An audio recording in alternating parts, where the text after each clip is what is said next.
ছাত্র দলের নেতা পুলিশকে বললেন, বিএনপির লোক আপনি থানায় নিতে পারবেন না। তারেক রহমানের সিদ্ধান্ত মানছি, অন্য কিছু না। আমরা গণ অধিকার করি না, বিএনপি করি না। দুই আসামিকেই নিতে হবে। ওয়ারেন্টিভুক্ত ছাত্রদল নেতাকে ছাড়িয়ে নিতে পুলিশের সঙ্গে বাকবিতণ্ডায় জড়িয়ে এমন কথা বলেছেন পটুয়াখালীর দাশমিক উপজেলার ছাত্রদলের আহ্বায়ক আবুল বাশার ও তার অনুসারী ব্যক্তিরা।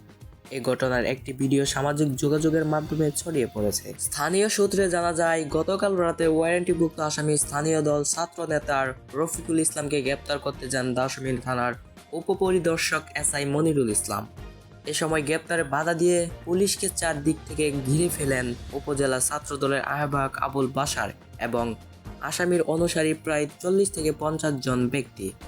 প্রায় 30 মিনিট ধরে পুলিশ ও সদস্য ছাত্রদলের মধ্যে তুমুল ঝগড়া ফিসাদ হয়।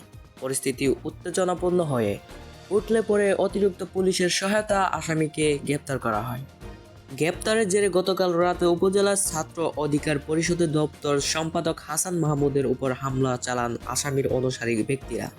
এ সময়ে উপজেলা গণ অধিকারের সদস্য সচিব মিলন মিয়ার ব্যবসা প্রতিষ্ঠানে ভাঙচুরের ঘটনা ঘটে।